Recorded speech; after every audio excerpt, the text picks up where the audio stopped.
also what we were doing with that insight timer chat, with that connection, is we were doing that infinity wave. And yeah, oh, I love that. Yes, that is such a great visual. Oh, it's beautiful. Because it's just going out, but I love the fact it was going out, but then it was coming back. Yes. You know, and then it goes out again. And Todd was like, well, why doesn't it just a circle? And I'm like, no, an infinity sounds much better. Yeah, it's so much stronger, because what you're doing is you just imagine that you bring a feeling from your gut, you know, that sort of gut connection, and you bring it up through your heart. You amplify it through the heart, make it stronger, and then you send it out, and you send it to someone else. And we receive connections with each other so often in our gut. That's how we sort of like protect ourselves often in our tummy, or we get sores or cramps in our tummy. A lot of congestion, a lot of energy congestion happens in the tummy first, because we receive signals to that point of our being. So if we amplifying an energy through our heart that's strong and elevating and magnificent, and we radiate that consciously to another person's center, their solar plexus, and they feel it as a radiant light, a radiant energy, and they lift it up through their heart, and that amplifies it. And there's a sense within them that is, I'm so glad to be alive. There's gratitude. And when they receive that, they radiate it out, and so it creates a beautiful infinity wave. So we all connecting at our center, uplifting through the heart, radiating to centers, they uplift through their heart. And I just see this like beautiful petals that are just opening up all the way around us. Oh, I love it. I think it's lovely. I think it's really fabulous. It is so lovely for us just to think about all the things we know, all the ways of maneuvering ourselves through this world, and then think about this human being like a generator of energy, and this heart being able to amplify us as a generator of energy. And then how will we generate it? How will we generate our energy? What will we do with it? And you know, when you're saying that just being, that connection to just being, letting go of all the fuss and the nonsense and the worrying and are they late? No, all that fussy stuff that clutters our sense of well-being. Really, that's what you're doing. You're bringing in your being to a place of deeper calm and assurance, and then you're sending that as a frequency into the collective. So for all the people who are going like into the frenzy, frazzle, chaotic signals, this is like oil on troubled water. It reminds me of, and I love all your analogies, and I just have to listen to more of you because I haven't gotten all of them yet. But the one of you with the merry-go-round, and how coming into the center of the merry-go-round, then you know, you're much stronger and grounded and centered in the merry-go-round than if you're like flying around and flapping around on the outside. I mean, it was such a brilliant visual. You can see, I still remember it. I love it. But it's, again, as you said, you know, that's how you come into your being, is find the center. Yeah.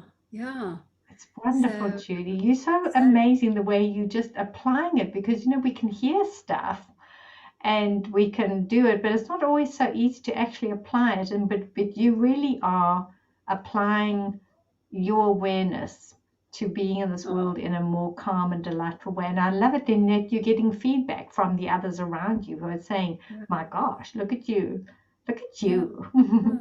Yeah. No, it's true, you know, but I think, you know, so much of it is you just have to be in the right place and at the right time. And, you know, I've been wanting to do this kind of work since I was in my 20s. So we're talking 40 plus years ago. You know, I was like, oh, I'm going to do this and I'm going to do that. And I mean, that's how I met Marion. Yes. Marion and I went to a course. Can I tell you a story about Marion? Yes, that's of course. So crazy.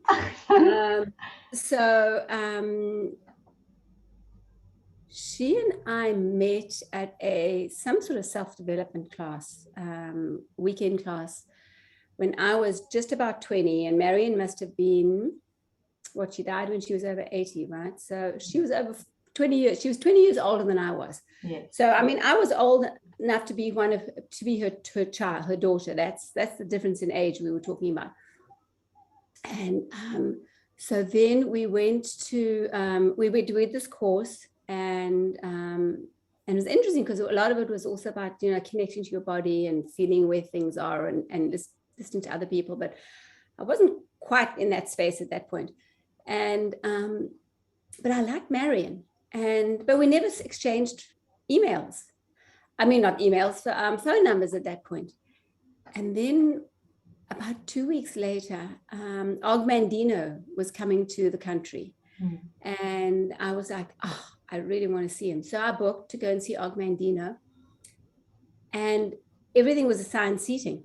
Guess where they sat me? Right next to Marion.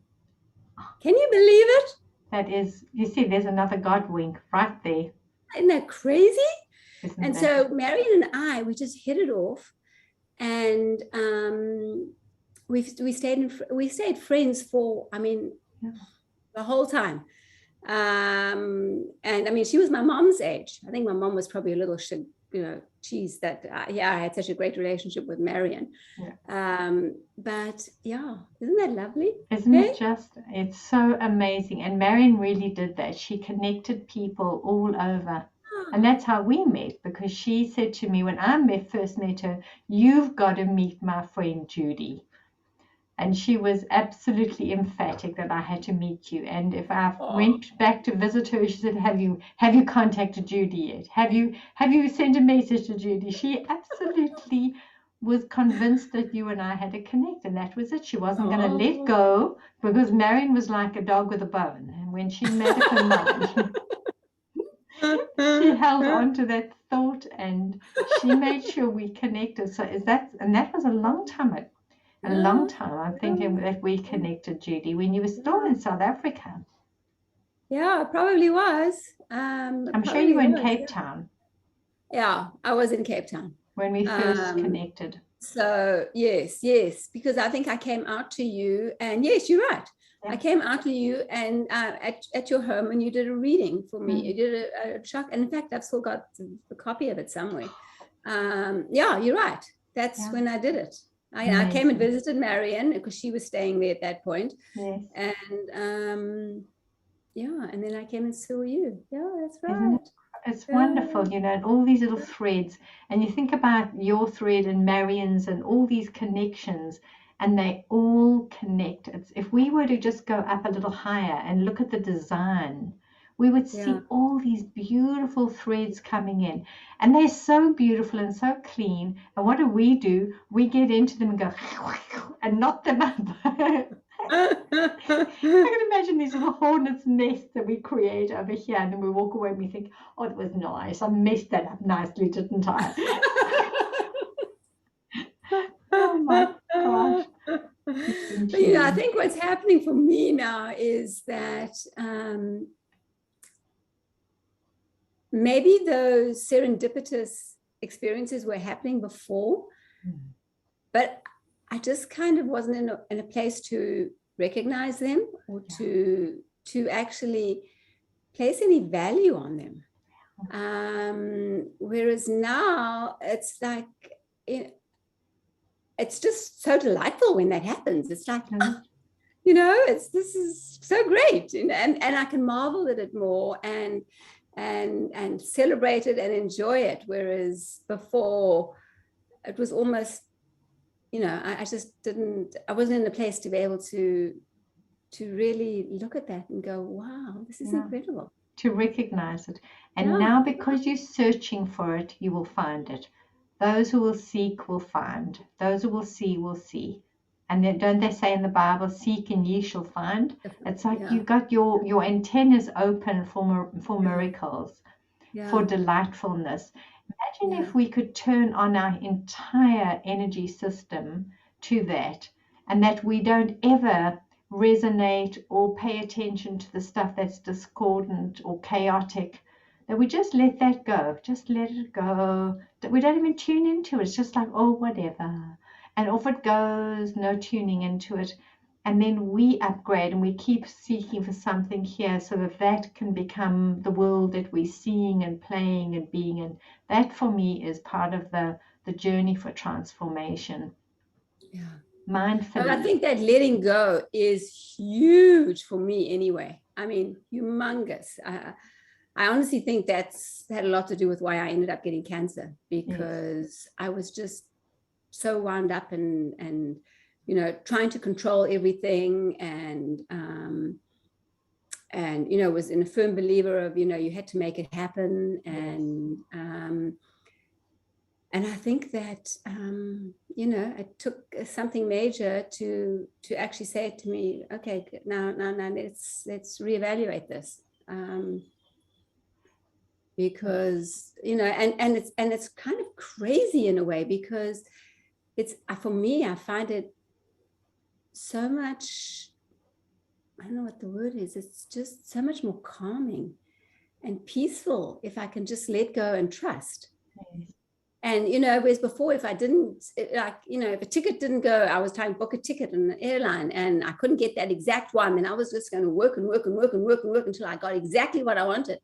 And now I'm like, okay, well, that didn't work out. Something else will come along. And, you know, the energy that I'm experiencing in my body is so much more positive. And that's been, it's just made such a difference. Even in terms of handling family members now, you know, it's just, it's a much more peaceful experience. It really, really is. So there's so much goodness in the awareness of that. Imagine if you could take your experience of having to have the impact of something on your body to become aware. And thankfully, you were able to have the courage and the strength to go through it and to come out of it on the other side.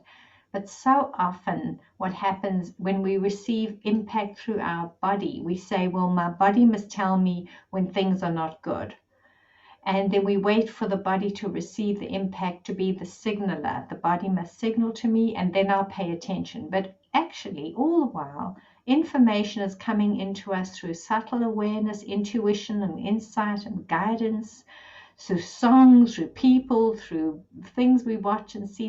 There's always this guidance and information that's here way before it hits the body. But because of our stubbornness and our determination to make it happen our way, and that we're not going to see it until we get a big impact on the body system, then we go, oh my gosh, now I can feel it.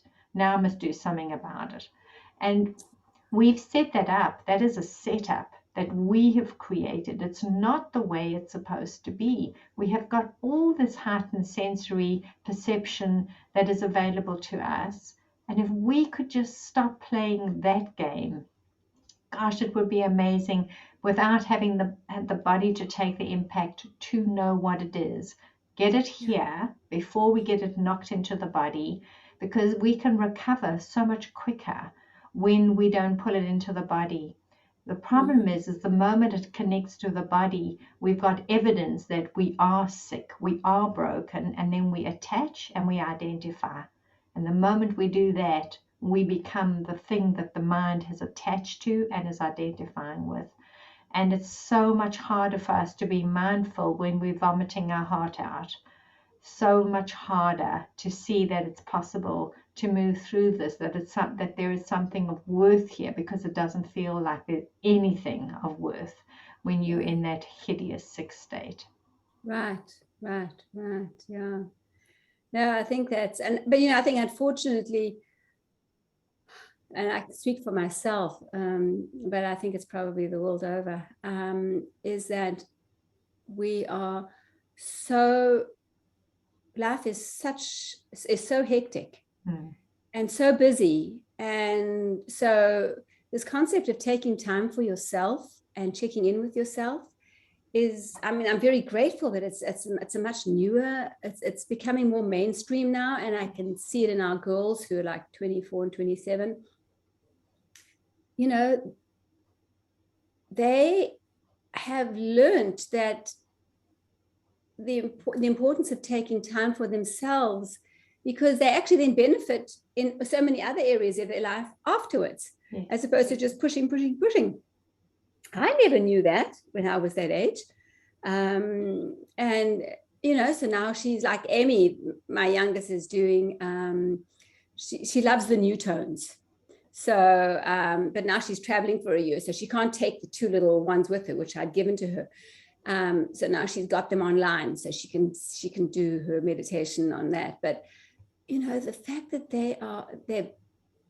that the messaging in society is so much stronger now in terms of we need to stop, we need to pause, we need to check in, recognize what's going on, acknowledge what's happening, accept it or allow it, and, and then, move through it, or nurture yourself a little bit. But as opposed to what we grew up with, which was push, push, push, push, push. And if it's not working, push harder.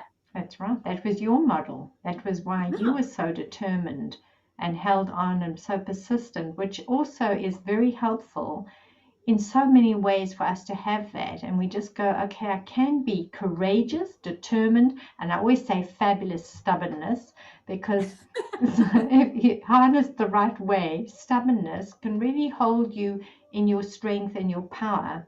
But it mustn't be defensive. It mustn't be blocking and defensive. It must be in that place of assurance, deep inner assurance, deep inner trust, knowing and connecting. So there's just a tweak in it, a fine tuning.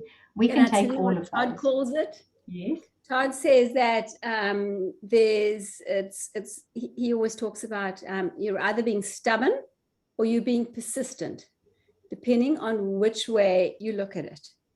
And I really like that, because it's kind of what you're talking about. It's being persistent. It's it's the exact same thing. It's the exact same thing. Yes. One's just a little more gentle than the other one. There's a tweak. If you take every energy, every word, everything that we describe or speak about, and we take it and we think about it as energy, you'll feel that there's this fine-tune button, like those old radiograms that we used to have, where you could fine-tune it. And you could hear it like this, but you can fine-tune it. You can hear a cleaner and a clearer note, and that's what your sweet Todd has done. He's heard a finer tone in it, and I think that is brilliant. So then you harness the energy of your mummy who really had to stand in what she was doing. There was no time for fiddling, fussing. It was very much that era that our parents came from, that was out of end of a big war in the world, and a lot of hardship and a lot of struggle. There was a whole era that had the backlash of that. So their mindset was more like, get up, pull up your socks, put on your big girl Brooks, and continue, and just do it and make it happen. And that's good energy if we can harness the courage of that, the determination in that, and we take that from them. But we tweak it now, we fine tune it, and we bring it into our being so courageous, but our awareness being so much more aware. So you're not just blocking out everything that's here, you're taking in the full spectrum. If we could really see how magnificent our body and our being is, our entire being, body, mind, spirit, energy being is, that we're a full being, and we start functioning on all the levels, not just the human level, all the levels of us. Gosh, it would be a different world for us to come into now. Yeah, it would be. I mean, and I'm so excited for the girls, because, as I say to them, you are like 40 years ahead of me in terms of what you're learning right now. And I just feel like it's so awesome, because if they choose to have kids one day, I feel like they'll parent them so differently from the way we parented them. Yes, we had a model and we stuck to it, didn't we? Yeah. So, it's really, it's awesome. I mean, not that it's, there's always going to be challenges, but yes. It's going to be different. But it's just lovely. So when we're talking about energy, then that's what it is, and it's inspiring. People start going like, okay, that's interesting, that's a nice little story, but now they start looking out for your story in their lives. That's awakening, and that's mindfully awakening, and that's why we share our story, her story, Judy's story, their stories. Oh, Shank, thank you, Joy. Well, thank you for helping me to see all this, because I love it. I love you, darling. That's awesome. It really is. Love you so much, Judy. Thank Big you. hugs. Thank you. Thank you. We'll see you soon. Bye-bye, my Thank you. friend. Bye. Bye, Angel. Lots of love. Lots of love to you too. Like a bird on a tree, I'm just sitting here. I got time.